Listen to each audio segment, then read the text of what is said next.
Hello दोस्तों, स्वागत है आप सभी का आपके अपने यूट्यूब चैनल विश्वगुरु एकेडमी पर। तो दोस्तों, आज की इस वीडियो में हम लोग एनसीईआरटी शॉर्ट नोट्स की जो सीरीज़ चल रही है उसमें आज की इस वीडियो में हम लोग क्लास 7th की साइंस की एनसीईआरटी का 4th चैप्टर डिस्कस करेंगे। ठीक है, तो जो हमारा 4th चैप्टर है वो ऊष्मा से रिलेटेड है, हीट से रिलेटेड। ये जो हम लोग का चैप्टर है ये थोड़ा बहुत रिलेट करता है पिछले चैप्टर से। ठीक है, तो जो भी रिलेट करता है वो हम लोग देखेंगे अभी आगे। देखिए, तो देखिए अध्याय 4 है ऊष्मा। यहाँ पे हीट के बारे में क्या बात की जा रही है, जो हम लोग ने पिछले जो अध्याय पढ़ा था उसमें हम लोग ने ऊनी वस्त्र के बारे में पढ़ा था। ठीक है, ऊनी वस्त्र कैसे बनते हैं, क्या होते हैं, ये सारी चीज़ें।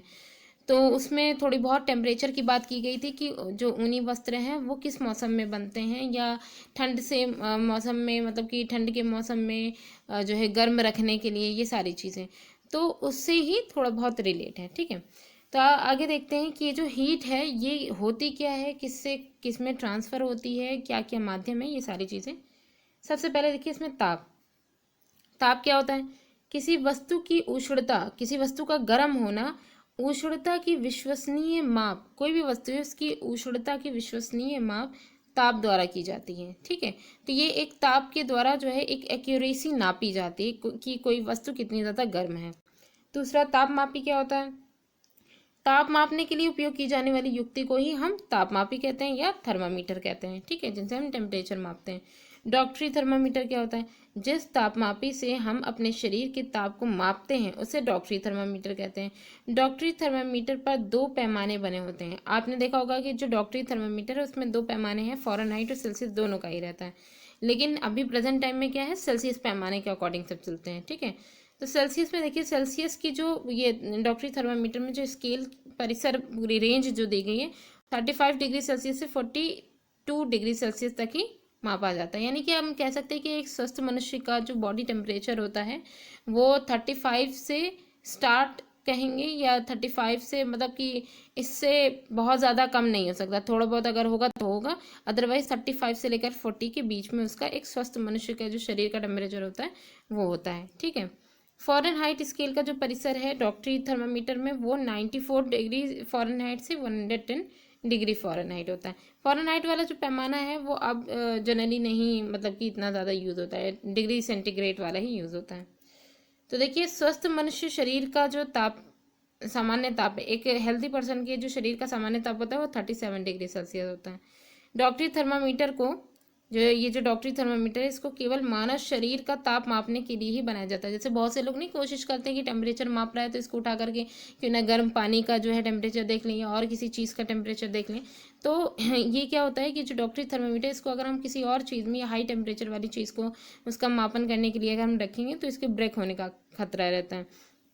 इसलिए ये सिर्फ मानव शरीर का जो टेम्परेचर है जिसका रेंज 35 to 42 रखी गई है इसी के ही मतलब अंडर में जो है इसका यूज़ होता है। ठीक है, अब आगे देखिए,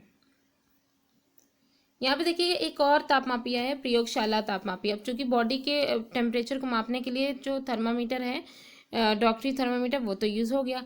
अब जो हाई टेम्परेचर या मतलब हाई टेम्परेचर में या बॉयल वाटर में या किसी में भी अगर हमें चेक करना है कि उसकी हीट कितनी है, उसके लिए हम प्रयोगशाला तापमापी का यूज़ करते हैं। मानव शरीर के अतिरिक्त अन्य पदार्थों की न्यूनतम एवं अधिकतम ताप को प्रयोगशाला तापमापी द्वारा माप सकते हैं। ये एक जो है रेंज, इनकी रेंज क्या दी गई है? प्रयोगशाला तापमापी का जो पाठ्यांक होता है 10 डिग्री सेल्सियस से 110 डिग्री सेल्सियस होता है। ठीक है, तो ये किसका होता है? प्रयोगशाला तापमापी का।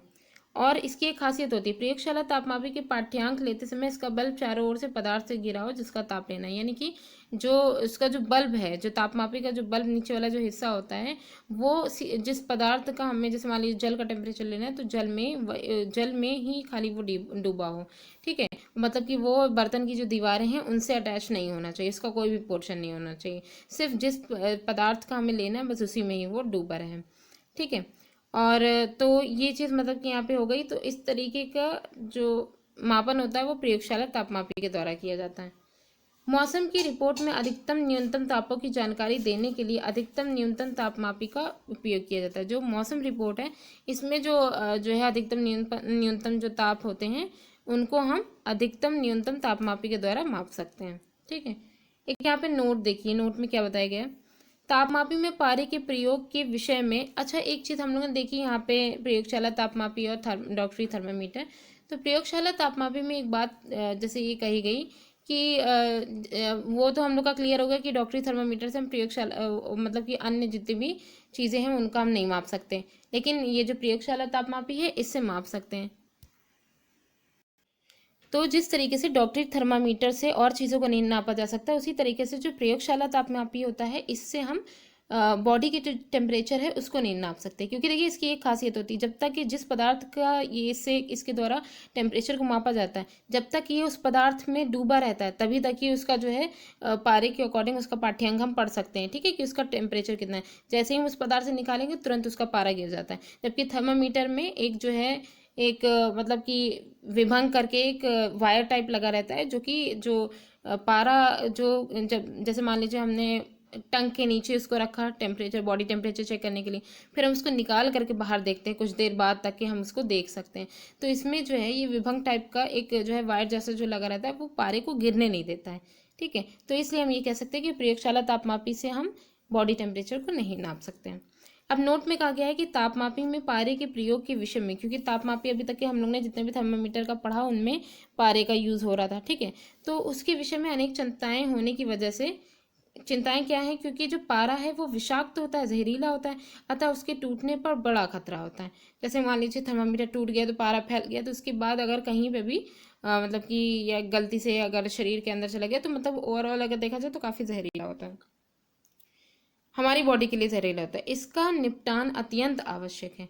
आजकल अंकीय तापमापी, जिसे हम डिजिटल थर्मामीटर कहते हैं, उनका प्रयोग हो रहा है, जिसमें पारे का उपयोग नहीं होता है। तो ये जो डिजिटल थर्मामीटर है वो प्रेजेंट टाइम में आजकल यूज़ होने लगा है। इसमें जो पारा जो मरकरी है इसका यूज़ नहीं किया जाता है, ठीक है।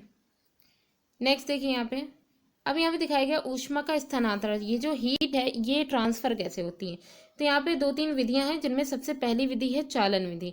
वह प्रक्रम जिसमें ऊष्मा किसी वस्तु के गर्म सिरे से ठंडे सिरे की ओर स्थानांतरित होती है चालन कहलाता है। मेन चीज़ हमें यहीं पे ये देखनी है, गर्म सिरे से ठंडे सिरे की ओर जो है टेम्परेचर को शिफ्ट होना, ठीक है।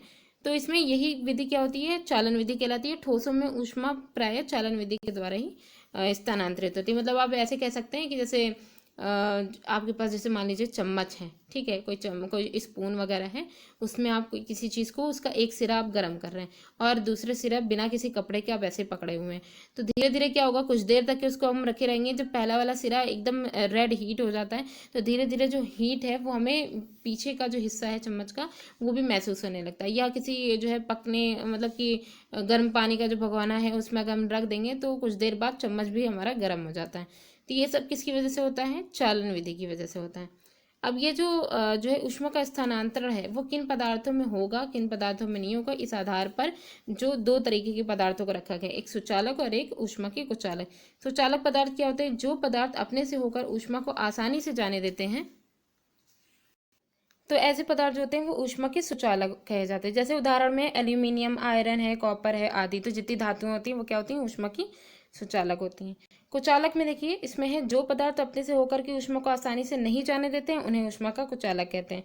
उदाहरण के तौर पे जैसे प्लास्टिक है, लकड़ी है, ठीक है, और रबर है, मतलब ऐसे पदार्थ जो ऊष्मा का ट्रांसफर नहीं होने दे रहे हैं, ठीक है। तभी तो जैसे कोई भी मतलब कोई गर्म बर्तन या जैसे अवन वगैरह है उसमें अगर कोई हम बर्तन अपना रखते हैं या उसमें जो पका हुआ सामान, जिसमें भी जो है सामान पक रहा है, ठीक है, तो उस बर्तन को निकालने के लिए हम रबर का जो वो ग्लव्स होता है उसे पहनते हैं, ठीक। तो ये क्या होता है, उसको इसलिए पहना जाता है क्योंकि वो ऊष्मा का कुचालक होता है। फिर देखिएगा जल तथा, यहाँ पे हम लोग ये देखा कि जो चालन जो विधि है, ऊष्मा के स्थानांतरण की चालन विधि, ये सिर्फ ठोसों में देखी जाती है, ठीक है। अब यहाँ पे जल तथा वायु में जो ऊष्मा का स्थानांतरण है वो कैसे होगा, तो उसमें जो स्थानांतरण होता है वो संवहन विधि के द्वारा होता है। संवहन विधि में क्या होता है, जैसे मान लीजिए आप जल को ले सकते हैं कि जैसे जल को आपने गर्म करने के लिए रखा, ठीक है, जैसा मेथड जल में है सेम मेथड वायु में भी होता है। वायु में हम आगे समीर, वायु से संबंधित जो समीर है, थल समीर और समुद्र समीर, इसमें यही संवहन विधि को ही देखेंगे, ठीक है। तो संवहन में सिंपली बस इतना होता है, जैसे आपने कोई भगोना रखा है उसमें जैसे पानी गर्म हो रहा है, ठीक है, तो आप देखेंगे कि जब पानी गर्म या भगोने में पानी है उसमें नीचे हीट अपनी गैस जल रही है, तो नीचे की सतह पर सबसे पहले आपको बुलबुले बनते हुए दिखाई देंगे। उसके बाद धीरे धीरे ये बुलबुले जैसे ही गर्म पा करके हल्के होने लग जाएंगे, ये ऊपर आते जाएंगे। यानी कि जो आग की कांटेक्ट में जो मतलब आग के कांटेक्ट में जो पानी का हिस्सा है वो जैसे ही गर्म हो जाएगा, गर्म होकर के वो हल्का हो जाएगा, तो वो ऊपर उठने लगेगा। तो ऊपर का जो ठंडा पानी जो भारी है वो जो है वो उसकी जगह ले लेगा, ठीक है, गर्म पानी की। फिर इसी तरीके से फिर वो जब ऊपर से नीचे आएगा तो वो गर्म हो जाएगा, फिर वो ऊपर उठेगा तो ठंडे पानी, यानी कहने का मतलब है गर्म पानी की जो बूंदें हैं या पार्टिकल हैं वो सॉरी ठंडे पानी के जो पार्टिकल हैं वो गर्म होकर के ऊपर उठेंगे और उसकी जगह ठंडे पार्टिकल ले लेंगे। तो ये जो प्रोसेस होती है ये संवहन विधि में होती है, यही सेम वायु में भी होता है, ठीक है। तो अब नेक्स्ट देखिए, अब यहाँ पे कुछ थर्मामीटर है, इसको देख लीजिएगा। ये है डॉक्टरी थर्मामीटर।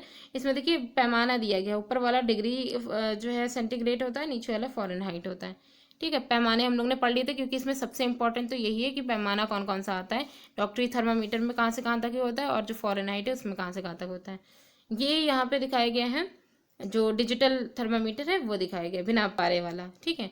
और ये वाला है, ये प्रयोगशाला तापमापी का दिखाया गया कि किस तरीके से इससे टेम्परेचर नापा जा रहा है। फिर उसके बाद है ऊष्मा का चालन। यहाँ पे देख लीजिए, कोई मेटल है जिसमें हम देख सकते हैं कि मेटल में ऊष्मा का चालन कैसे होता है कि एक तरफ अगर हम उसे हीट देंगे तो धीरे धीरे वो एंड तक के पहुंच जाएगा। ये यहाँ पे कुछ कुचालक पदार्थ दिए गए हैं, स्केल है, पेंसिल है, पेन है और चम्मच वगैरह, बहुत सारी चीज़ें यहाँ पे दी गई। तो इसमें से हमें ये पता करना है कि इसमें ऊष्मा का चालन हो रहा है। और ये लास्ट वाला जो है, इसमें क्या किया गया है, एक फ्लास्क में लेकर के जैसे वाटर रख दिया गया है। अब हमें पता कैसे चलेगा कि इसमें संवहन को, मेनली संवहन की जो प्रोसेस है वो इसमें चेक की जा रही है। तो नीचे बर्नर जला दिए गए और पोटेशियम परमैंगनेट का एक छोटा छोटा सा टुकड़ा डाल दिए गए। वो जैसे जैसे गर्म होगा वो ऊपर, मतलब कि उसके जो कलर है वो ऊपर मिलता जाएगा, और फिर उसके बाद नीचे वापस से नॉर्मल जो है जो पानी है वो नीचे आ जाएगा। तो ये सारी कुछ प्रोसेस थी, ठीक। आगे देखिए, इसमें है वायु में संवहन द्वारा ऊष्मा का स्थानांतरण। अब वायु में कैसे होता है, तो इसमें दो तरीके के समीर पढ़ेंगे, समुद्र समीर और थल समीर। समुद्र समीर में क्या होता है, दिन के समय स्थल जल की अपेक्षा शीघ्र गर्म हो जाता है। पानी के अकॉर्डिंग अगर देखा जाए तो जल जो है वो बहुत जल्दी गर्म हो जाता है। और स्थल के ऊपर की जो वायु, वही जमीन की सतह से मिलती हुई जो वायु है वो भी गर्म, जब स्थल जो है गर्म हो गया तो वो भी गर्म हो जाएगी वायु, वो गर्म होकर के ऊपर उठती है। इसका स्थान लेने के लिए अब जो सरफेस पे जो वायु थी वो गर्म होकर के ऊपर उठ गई, तो उसकी जगह खाली हो गई। अब उसका स्थान लेने के लिए कौन आएगी, तो उसका स्थान लेने के लिए समुद्र की ओर से आई हुई जो ठंडी वायु है वो स्थल की ओर बहती है, वो जो है वो नीचे आकर के उसकी जगह ले लेगी। और फिर चक्र को पूरा करने के लिए स्थल की ओर से जो गर्म वायु है, ठीक है, तो ये जो चक्र है पूरी प्रोसेस चल रही थी ना, तो स्थल की ओर से जो गर्म वायु ऊपर उठी थी हल्की होकर के, वो किधर चली जाती है, समुद्र की ओर बह जाती है, ठीक है। और समुद्र की ओर आने वाली जो वायु है, और फिर उसके बाद समुद्र की ओर से जो ठंडी वायु आ रही है उसकी गर्म वायु की जगह लेने के लिए, ठीक है, तो फिर उसको ही हम क्या कहते हैं, समुद्री समीर कहते हैं। अच्छा, थल समीर क्या होता है, रात्रि में यह प्रक्रम ठीक विपरीत हो जाता है, रात में बिल्कुल उल्टा हो जाता है। समुद्र जल स्थल की अपेक्षा धीमी गति से ठंडा होता है, इसलिए स्थल की ओर से ठंडी वायु समुद्र की ओर बहती है। यहाँ पे बस इतना ही जो है, पानी जितने जल्दी, मतलब कि उसको जितना टाइम लगता है गर्म होने में, उतना ही जो है अगर गर्म होंगे तो ठंडा होने में भी उतना ही टाइम लगता है। तो इस वजह से, यानी कि यहाँ पे आप देख सकते हैं कि ठंडी वायु समुद्र की ओर बह रही है, ठीक है। तो यानी कि यहाँ पे फर्श जो है वो फर्श या ज़मीन जो है वो जल्दी ठंडी हो गई है, तो वहाँ से ठंडी वायु समुद्र की तरफ जो है बह रही है, समुद्र को ठंडा करने के लिए। तो ऐसी समीर को हम थल समीर कहते हैं। तो ये दोनों ही प्रोसेस हम लोग ने किसकी पढ़ी, संवहन विधि की पढ़ी। नेक्स्ट देखिए, यहाँ पे देख सकते हैं आप समुद्री समीर, और समुद्री समीर जो है वो दिन के समय में बहती है, थल समीर जो है वो रात के समय में बहती है, ठीक है। तो दिन के समय में वही सन से, यहाँ पे देखिए गर्म हवा इधर जा रही, ठंडी हवा उसकी जगह लिए ले रही, वही यहाँ पे ठंडी हवा इधर आ रही, गर्म जगह उसकी उसकी मतलब की जगह ले ले रही है।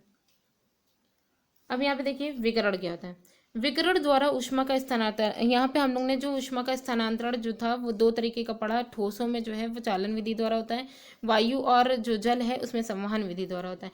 एक और यहाँ पे चालन है वो है विकिरण। विकिरण के द्वारा स्थानांतरण ये किस में होता है, सूर्य से पृथ्वी तक ऊष्मा जिस प्रक्रम द्वारा पहुंचती है वह विकिरण कहलाता है। सूर्य की जो गर्मी है वो जो पृथ्वी तक पहुंचती है वो किसकी वजह से, सूर्य की जो विकिरण की जो प्रोसेस है उसके द्वारा पहुंचती है। इसमें माध्यम की आवश्यकता नहीं होती है। यहाँ पे अगर हम देखें तो चालन के लिए भी माध्यम की आवश्यकता है, संवहन जो विधि थी उसमें माध्यम की आवश्यकता है, लेकिन जो विकिरण जो विधि है इसमें माध्यम की आवश्यकता नहीं होती है। फिर है हीटर के द्वारा ऊष्मा का स्थानांतरण। तो यहाँ पे देखिए हीटर के द्वारा ऊष्मा का स्थानांतरण विकिरण द्वारा होता है। कैसे कि आपने देखा होगा कि अगर आप हीटर के पास बैठे हैं, ठीक है, तो हीटर से जो आपको हीट मिल रही है वो डायरेक्टली जो है, क्योंकि इससे कोई आग तो जल नहीं रही होती है, तो उसके द्वारा जो विकिरण निकल रही हैं जो है मतलब कि उसकी जो हीट निकल रही है विकिरण के फॉर्म में, वही ही हमको जो है मिलती है हीटर के द्वारा। तो हीटर के द्वारा जो ऊष्मा का स्थानांतरण होता है वो विकिरण विधि के द्वारा होता है। गर्म बर्तन का ठंडा होना भी विकिरण प्रक्रिया के द्वारा होता है। जो ये रेडिएशंस होते हैं वो किधर चले जाते हैं, तो ये जो हीट का जो रेडिएशन होता है, गर्म बर्तन है, ठीक है, उसमें से धीरे धीरे गर्मी निकलेगी, कहाँ चली जाएगी, एटमॉस्फेयर में चली जाएगी, और जो पानी होगा वो ठंडा हो जाएगा। ठीक है, तो ये भी विकिरण विधि के द्वारा है। हमारे शरीर विकिरण के द्वारा ही परिवेश को ऊष्मा देता है, ठीक है, और साथ ही साथ उसे ग्रहण भी करता है। जैसे अगर गर्मियाँ हैं तो ऊष्मा देगा और ठंड में उसको ग्रहण करने की कोशिश करेगा। अब यहाँ पे जैसे गर्मी में हल्के रंग के कपड़े पहनने चाहिए, क्योंकि हल्का रंग ऊष्मीय विकिरण के अधिकांश भाग को परावर्तित कर देता है। बिल्कुल सही बात कही गई है। हल्का रंग जो होता है वो ऊष्मीय विकिरण जो सूर्य का आता है वो अगर जो है मतलब उस कपड़े पे अगर पड़ता है तो वो उसके अधिकांश भाग को वो परावर्तित कर देता है। ठीक है, और यही अगर जो है मतलब डार्क रंग जैसे ब्लैक या जितने भी डार्क रंग के हों, उनको अगर हम गर्मियों में उन जो है रंगों के कपड़े अगर बनाते हैं तो बहुत ज़्यादा गर्मी लगती है, क्योंकि वो ऊष्मा को एब्जॉर्ब कर लेते हैं। लास्ट वाला पॉइंट यहाँ पे, सर्दियों में ऊनी वस्त्र पहनना अधिक आरामदेह है। क्यों आरामदेह है? पहली बात तो ऊन जो है वो ऊष्मारोधी होती है, पहली चीज़। उसके बाद इसके अतिरिक्त तो ऊन के रेशों के बीच में वायु भी फंसी होती है। तो ऊन के रेशों में आपने देखा होगा कि काफ़ी मतलब बीच में काफ़ी गैप होता है उन रेशों में, तो उन रेशों के बीच में जो वायु है वो फंसी रहती है, जो कि ऊष्मा की क्या है, कुचालक है। ये वायु जो है वो भी ऊष्मा की कुचालक है। ऊन तो ऊष्मारोधी है ही, वायु भी ऊष्मा की कुचालक है। अतः वायु हमारे शरीर की ऊष्मा को ठंडे प्रवेश की ओर विकृत करने के लिए, मतलब कहने का है कि अगर देखा जाए तो वायु जो स्वेटरों के बीच में जो स्पेस, इसमें जो वायु भरी रहती है वो मेनली हमारी बॉडी की जो ऊष्मा है उसको ठंडे प्रवेश में, वही एटमॉस्फेयर में उसको विकृत होने से रोकती है। ठीक है, तो इसलिए ठंडी जो है सर्दियों में ऊनी वस्त्र पहनना अधिक लाभदायक है। तो ये चीज़ हो गई। अब यहाँ पे जो पूरी ये जो क्लास 7th की चैप्टर 4 की जो पूरी पीडीएफ थी वो यहाँ पे कंप्लीट हो जाती है। नेक्स्ट वीडियो में हम लोग नेक्स्ट जो चैप्टर है उसको डिस्कस करेंगे। ठीक है, तो वीडियो कैसे लगी कमेंट करके ज़रूर बताइएगा। Thanks for watching.